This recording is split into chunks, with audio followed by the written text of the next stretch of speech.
Terjebak kemacetan akibat banjir di Jalan Latu Menteng, Jakarta Barat, seorang pengemudi ditemukan meninggal dunia di dalam kendaraannya. Mobil korban yang berhenti di tengah kemacetan sempat dikira petugas mengalami mati mesin alias mogok. Tapi saat mobil dibuka, pengemudi meninggal dunia. Warga Penjaringan Jakarta Utara diduga mengalami serangan jantung saat tengah berhenti atau saat tengah berkendara, menembus kemacetan akibat banjir di ruas Jalan Latu Menteng, Grogol, Petamburan. Jenazah langsung dievakuasi ke Rumah Sakit Polri Kramat Jati, Jakarta.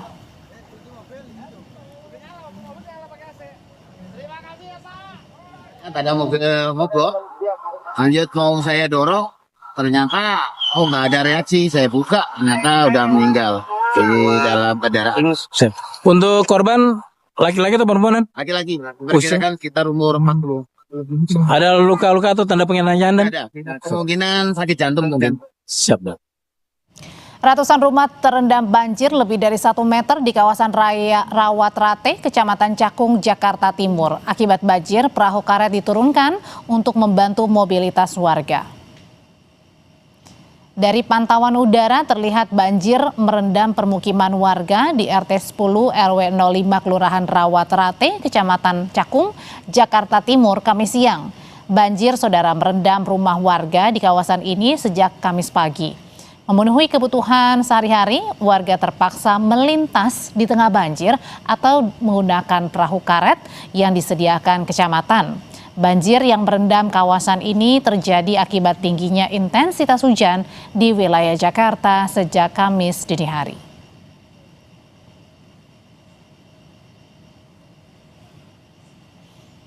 Saudara, pemerintah Provinsi DKI Jakarta terus melakukan berbagai upaya mengantisipasi potensi banjir akibat hujan deras yang diprediksi mengguyur ibu kota. Gubernur DKI Jakarta Pramono Anung menyatakan pihaknya telah berkoordinasi dengan BMKG melakukan modifikasi cuaca. Modifikasi cuaca diperlukan untuk meminimalisasi dampak cuaca ekstrim di wilayah Jakarta dan sekitarnya. Tidak hanya di Jakarta, Gubernur Pramono juga meminta BMKG memfokuskan modifikasi cuaca pada daerah penyangga seperti kawasan Tangerang, Bekasi, Bogor, dan Depok. Pemprov Jakarta menyiapkan anggaran untuk operasi modifikasi cuaca selama 1 bulan. Jakarta juga mudah-mudahan curah hujannya tidak seperti yang diprediksi oleh BMKG karena panjang, diperkirakan 8 jam hujannya. Mudah-mudahan ya hujan tapi tetap bisa dimonitor. Hanya kemarin kami juga menyampaikan kepada BMKG untuk BMKG konsentrasi jangan hanya Jakarta ya, kiri kanannya juga dilakukan modifikasi cuaca, terutama ya Tangerang, Bekasi, kemudian Bogor, Depok dan sebagainya. Jadi kami lakukan sekarang ini Jakarta konsentrasi di Jakarta, BMKG di luar Jakarta. Sebelumnya Gubernur Jakarta Pramono Anung juga berencana menerapkan work from home bagi para pegawai dan belajar dari rumah untuk pelajar jika Jakarta kembali diguyur hujan lebat. Kebijakan diambil pemerintah Provinsi DKI Jakarta sebagai langkah antisipasi curah hujan tinggi yang berpotensi mengganggu aktivitas warga. Pramono menduga kondisi cuaca ekstrim masih akan dialami di wilayah Jakarta dalam beberapa waktu ke depan. Kebijakan work from home dan belajar dari rumah akan diterapkan jika kondisi hujan lebat berkepanjangan terus terjadi sehingga mengakibatkan banjir. Kalau memang akan terulang kembali, dan mudah-mudahan tidak ya, mudah-mudahan tidak. Karena kemarin ketika curah hujan di hari Sabtu Minggu, kebetulan kan lagi libur panjang, sehingga tidak memerlukan work from home. Tetapi kalau kemudian ada indikasi seperti itu dan di hari biasa, saya akan memutuskan untuk dilakukan work from home, terutama untuk anak-anak didik kita. Menteri Sekretaris Negara Prasetyo Hadi meminta maaf kepada warga terdampak banjir di Jakarta dan sekitarnya. Menurut Mensesnek, banjir di ibu kota Jakarta jadi perhatian serius Presiden Prabowo Subianto. Kami menyampaikan rasa prihatin bahwa dalam 2 hari ini, terutama hari ini, curah hujan cukup tinggi sehingga menyebabkan terjadi genangan air di beberapa ruas di jalan-jalan di ibu kota. Kami menyampaikan permohonan maaf kepada seluruh masyarakat yang terdampak dan kami telah berkoordinasi dengan pihak-pihak terkait, ya, pemerintah Provinsi DKI, kemudian dengan BNPB, kemudian juga dengan Bagaimana Jakarta menangani banjir dan mengantisipasi cuaca ekstrim yang diperkirakan masih akan terus berlangsung beberapa hari ke depan? Kita bahas bersama pakar tata kota Yaya Supriyatna dan staf khusus Gubernur Jakarta Chiko Hakim. Mas Chiko, selamat malam. Kang Yaya, selamat malam. Selamat malam. Kang Yaya. Selamat malam, Mas Chiko. Ya, Mas Chiko, ini kan di BMKG memprediksi bahwa 8 jam hari ini hujan terus terjadi. Tapi nampaknya kalau sampai malam ini sudah lebih dari 8 jam. Tadi Gubernur DKI Jakarta juga menyatakan bahwa khusus hari ini dua kali melakukan modifikasi cuaca. Tapi di mana-mana kalau kita lihat masih banjir. Kali ini hampir merata di semua Jakarta. Apakah kemudian modifikasi cuaca yang kali ini spesial dilakukan selama 2 kali dalam 1 hari dianggap kurang maksimal untuk mengantisipasi banjir, Mas Chiko?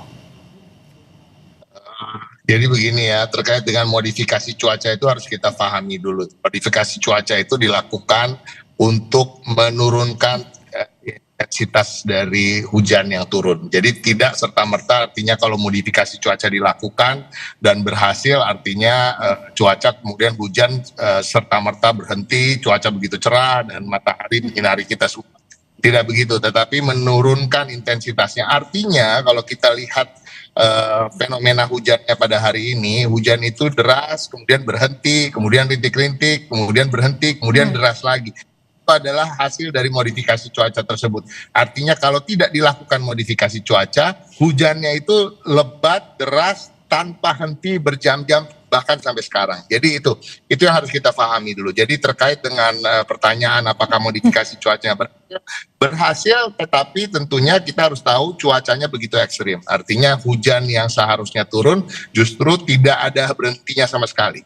Dan kita tahu hari ini pasti ada berhentinya, ada rintik-rintiknya, ada kemudian hujan deras lagi. Dan itu yang terkait dengan modifikasi cuaca. Dan ini yang kita alami bukan hanya pada hari ini tentunya, tapi sepanjang tahun 2025, di awal-awal tahun 2020 juga mengalami curah hujan yang begitu tinggi seperti ini. Dan tentu hal ini kita sangat prihatin. Bapak Gubernur juga menyampaikan keprihatinannya, bahkan Bapak Presiden melalui juru bicara beliau menyampaikan permohonan maaf bagi masyarakat dan tentunya mobilitas warga yang tertahan terkait dengan juga genangan yang masuk ke dalam kediaman-kediaman dan pemukiman. Ini juga suatu hal yang sangat kita sayangkan.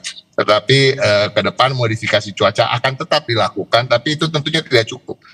Kita juga akan mencoba segala daya upaya secara maksimal terkait dengan hal-hal pembersihan drainase, saluran-saluran air, dan juga pengoperasian pompa. Kita memastikan bahwa 1.200 pompa yang kami miliki, 600 pompa statis, 600 pompa mobile, itu dalam kondisi yang prima untuk bisa bekerja.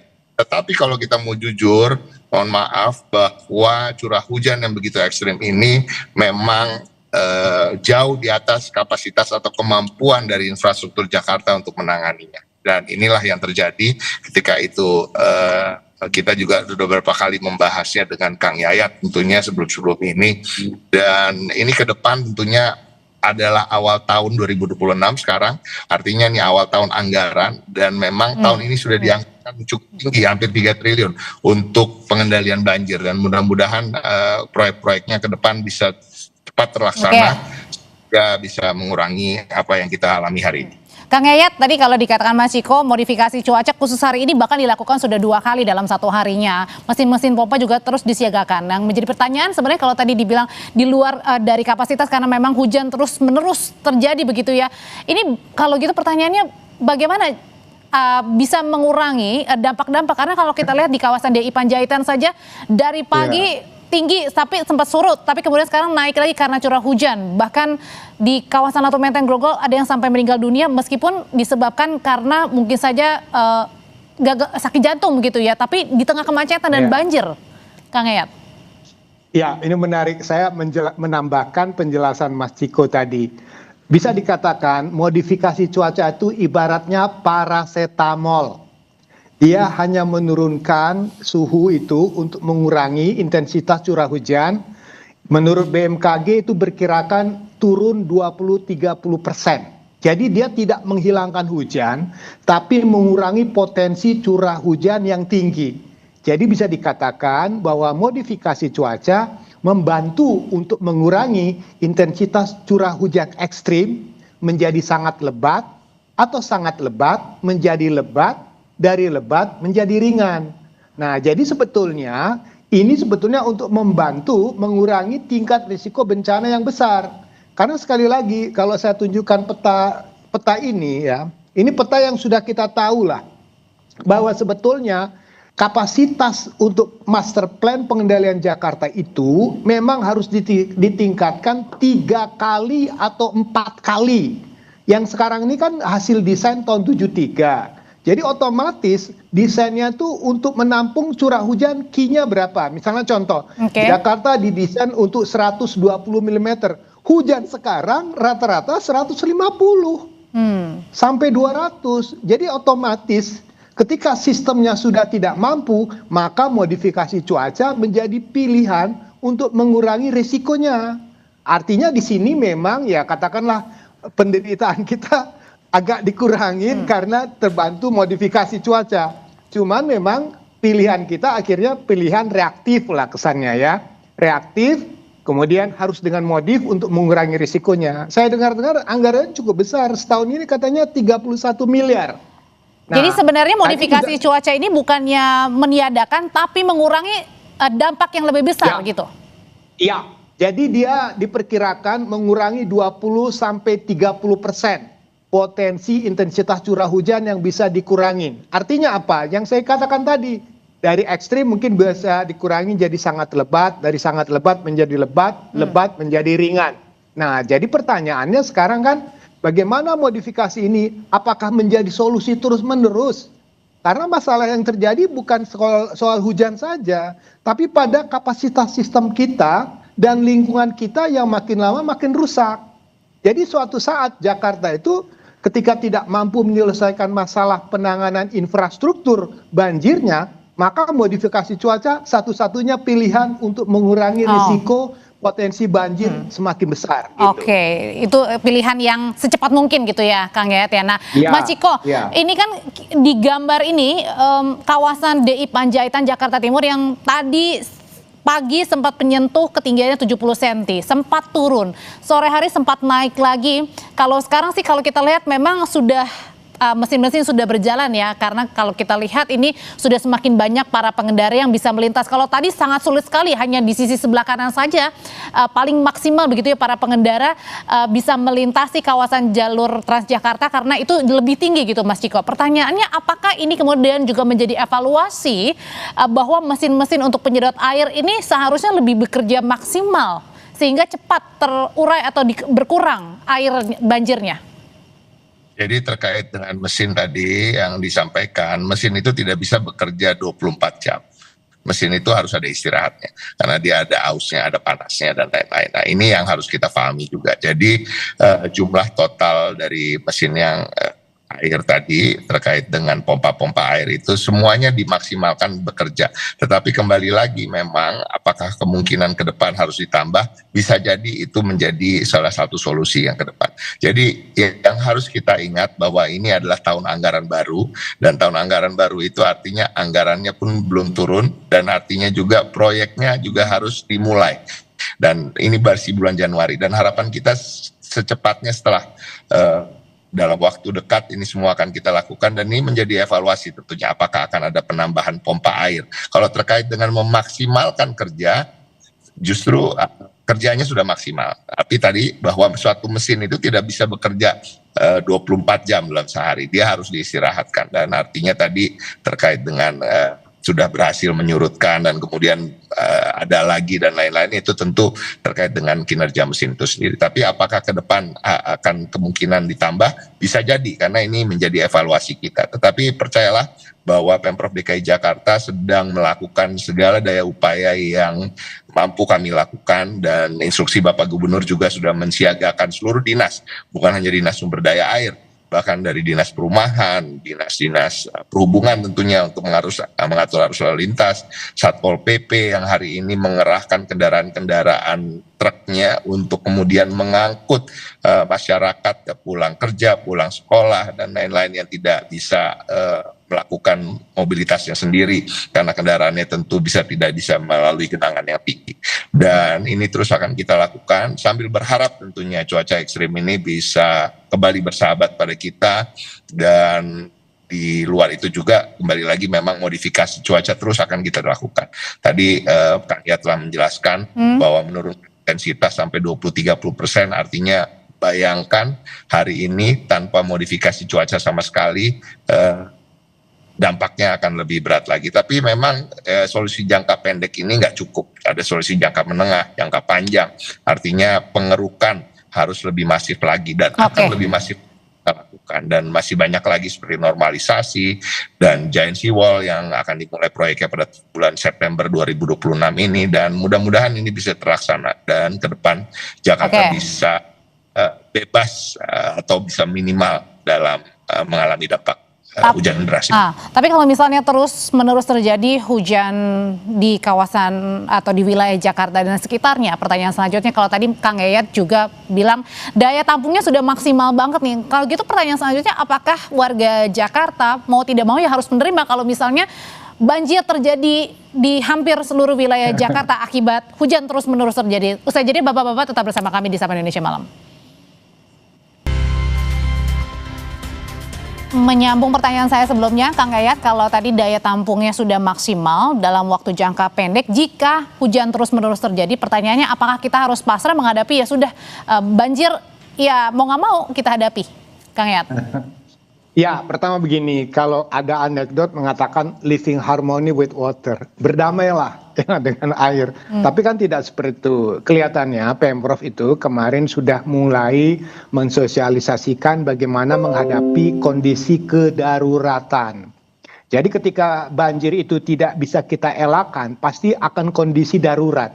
Kondisi darurat tadi misalnya darurat trafik, darurat bencana, atau darurat terkait kesehatan dan sebagainya. Nah, di sini yang paling penting adalah menginformasikan sebanyak mungkin langkah-langkah apa yang harus dilakukan ketika banjir tidak tertangani.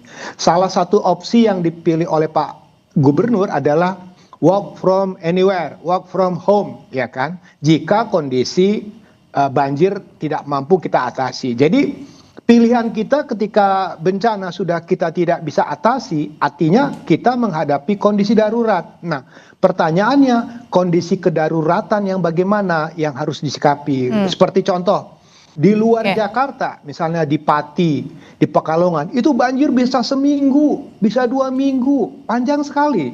Nah, karena sistemnya berbeda kondisi yang ada di luar Jakarta dengan Jakarta. Jakarta punya lebih dari 1.000 pompa, artinya Jakarta punya kemampuan, infrastrukturnya sudah lebih bagus. Nah, yang paling menarik untuk Jakarta ini adalah bagaimana secepat-cepatnya, ya kalau dalam pengertian kita dulu, secepatnya air dibuang ke laut, udahlah nggak usah dipikirkan kolam retensi atau apa, air secepatnya kita buang ke laut. Tapi pertanyaannya kan, berapa lama genangan itu, berapa lama banjir itu terjadi, kondisi kedaruratan itulah yang harus disikapi sehingga masyarakat bisa menerima dan tahu bagaimana cara menghadapinya, begitu. Oke, kalau gitu Mas Ciko, apakah kapan nih batasan untuk melakukan work from home-nya? Dan pertanyaan selanjutnya, dengan evaluasi yang ada tadi dengan daya tampung yang sudah maksimal, selain modifikasi cuaca dalam jangka panjangnya, apakah juga akan mengkaji ulang jika misalnya ada reklamasi begitu supaya lebih banyak lagi air yang bisa dibuang ke laut sewaktu-waktu ketika hujan terjadi? Jadi pada prinsipnya gini, terkait dengan tadi disampaikan oleh Kang Yayat, saya juga ingin sedikit menyampaikan ya, apakah masyarakat Indonesia, Jakarta khususnya harus pasrah, tapi kan enggak, ini kan awal tahun anggaran, ada anggaran 2,8 triliun yang akan kita gunakan untuk pengendalian banjir ke depan, dan artinya kalau kita mau jujur, kalau kita mau dengan hati yang bersih gitu ya, bukan menyalahkan pihak-pihak sebelumnya, misalnya tadi disampaikan bahwa apa yang kita alami sekarang ini kan akibat dari pembangunan, akibat dari urbanisasi, dan terkait juga dengan reklamasi termasuk. Halo? Ya. Yes. Reklamasi termasuk mungkin? Ya belum tentu. Reklamasi. Artinya itu tadi Kang ya, silakan menjawab. Tapi pada prinsip apa yang sedang kita tangani sekarang itu adalah hal-hal yang memang kita lakukan dengan daya upaya yang maksimal, dengan kapasitas dan kemampuan yang kita miliki sekarang. Tetapi kembali lagi, sejak pemerintahan Bapak Pramono Anung yang kemudian menganggarkan di tahun ini dengan nilai yang cukup tinggi terkait dengan pengendalian banjir, artinya kita ingin mengantisipasi, kita ingin mitigasi, kita ingin mengelola situasi yang kita hadapi, dan apalagi kita tahu ada pemanasan global, cuaca ekstrim yang berbeda dari tahun-tahun sebelumnya. Kalau kita mau jujur, misalnya tahun 2024 masih ada banjir yang merendam dengan ketinggian 2,5 meter. Alhamdulillah sampai sekarang dalam 2 tahun terakhir ini tidak terjadi. Dan itu artinya memang ada upaya-upaya yang kita lakukan. Dan pengerukan ke depannya akan dilakukan secara masif. Terkait dengan apa yang kita lakukan hari ini, terkait tadi bagaimana mengelolanya supaya masyarakat tidak begitu terdampak, kita akan Kadisnaker juga sudah mengeluarkan surat imbauan terkait dengan work from home. Sampai kapan? Ya kita lihat nanti. Apakah perlu diperpanjang, apakah kita curah hujannya akan begitu tinggi sehingga memang kita harus melakukan itu terus. Dan ini kita lakukan. Berarti artinya work from home ini sudah diterapkan, Mas Ciko? Singkat, Mas Ciko. Gimana? Work from home dan juga sekolah dari rumah, apakah sudah waktunya diterapkan, artinya itu? Singkat saja, Mas Ciko. Yang pertama tentunya kebijaksanaan. Kita ambil kebijaksanaan dari tempat-tempat bekerja yang mengetahui situasi dan lingkungannya. Apabila memang terdampak dan memang akses sana tertutup, dan otomatis silahkan untuk mengeluarkan kebijakan tersebut. Begitu juga sekolah, dan saya juga melihat dan sudah memahami bahwa sekolah swasta maupun sekolah negeri sudah menerapkan itu bagi di tempat-tempat yang memang terdampak. Dan kita lihat nanti, tadi Kang Yayat menyampaikan apakah betul nanti hujan terjadi dalam 2 hari berturut-turut, dan kemudian durasinya akan lama, dan tentunya Pemprov akan mengambil langkah-langkah ya di mana perlu untuk bagaimana mengantisipasi ini semua. Mas Ciko, terima kasih. Kang Yayat, terima kasih sudah berbagi pandangan mengenai banjir yang terjadi di Jakarta. Selamat malam.